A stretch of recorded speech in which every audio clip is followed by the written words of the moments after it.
Assalamualaikum warahmatullahi wabarakatuh. Nami abdi Sapitri Nuraini ti absen 32. Kean Santang.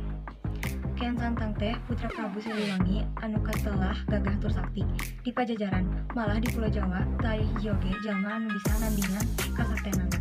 Dina hiji waktu Kean Santang ngadeuheus ka Ramana unjuk-unjukan yang dirina hayang ningali getih sorangan. Hayang taruh ngadu jejaten tapi teu aya anu bisa nandingan. Ngadangu kasawuran putrana kitu Prabu Siliwangi geuat bae nyawuran para ahli nujung kerajaan menta bongbolongan sugan aya jalma anu bisa nandingan kasaktenan Kean Santang. Ditanya kitu para ahli nujung teh kabehanana ngabige teu aya nu nebal ngan kelila ujug-ujug aya aki-aki nu nyamperkeun ka Kanjeng Prabu. Kanjeng Prabu kaula bisa nuduhkeun saha jalma anu bisa nandingan kasaktenan ruang putra jauh pisan eta jalma teh aya dina negeri Mekah ngaranna Bagenda Ali. Saha kira-kirana anu bakal unggul lamun anak kaula sareng jeung Bagenda Ali? Kanjeng Prabu alik naon?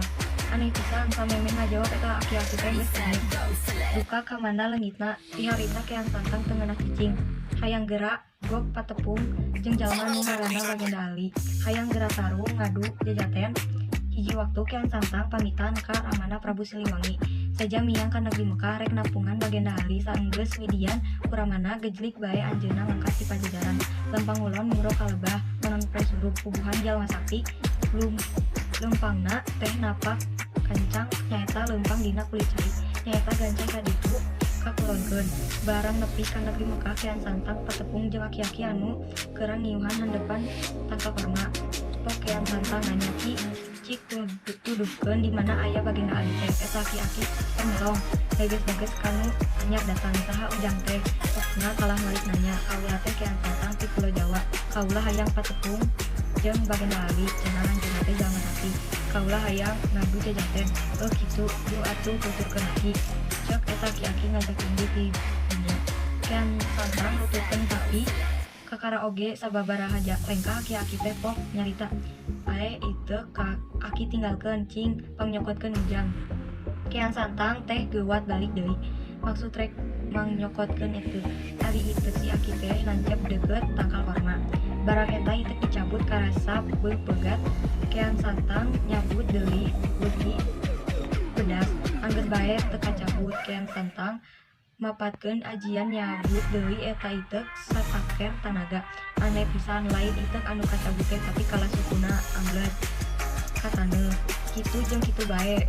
Unggal manehna nyabut sukuna kalah beuki ngabeus. Kean Santang geus ngoprot ketang itek angger teu bisa kacabut. Manehna mimiti boga curiga yen aki-aki nu boga eta itek teh tangtu lain jalma samarena. Keur kitu aki-aki geus aya gigireun saha ayeuna andika teh ki. Cek Kean Santang semulung si aki keur seuli ditanya kitu. Nya kaula anu diteangan ku andika teh. Kaula Bagenda Ali. Ngadenge kitu rumpuyuk bae Kean Santang nyuh kana sampean Bagenda Ali. Manehna tuluk sadar yen kasaktenan dirina ukur satangtu tuk buuk upama dibandingkeun jeung ilmu kawe dukan Bagenda Ali. Kaula taluk sumerah diri hoyong guguru ka Kanjeng Bagenda. Cek Kean Santang heug tapi andika kudu ngucapkeun syahadat heula asup agama Islam. Walon Bagenda Ali ti harita Kean Santang asup agama Islam sarta terus guguru ngulik Bagenda agama Islam di negeri Mekah. Saenggeus ngarasa cukup ngalap ilmu Kean Santang pamitan hayang mulang deui ka negrina Pajajaran ku Bagenda Ali di widian kalayan dibere pancen yen Kean Santang kudu nyebarkeun agama Islam di Pulau Jawa. Aya dua rupa barang anu dibekelkeun ku Bagenda Ali nyaeta tasbih jeung Quran. Kean Santang mulang deui ka Pajajaran nyebarkeun agama Islam teu saeutik hayat Pajajaran anu ngagem agama Islam. Ari Ramana Prabu Siliwangi saeun ngagem agama Islam dibarengkeun ku sawatara prajuritna. Prabu Siliwangi ninggalkeun karaton ngungsi ka hiji tempat di Pakibulan Garut. Cek sakaol di dinya anjeunna ngahiang ngaleungi tanpa wudhu ari para prajuritna dinda lupa jadi maung. Sakitu ti abdi. Mohon maaf bila ada kesalahan kata. Wassalamualaikum warahmatullahi wabarakatuh.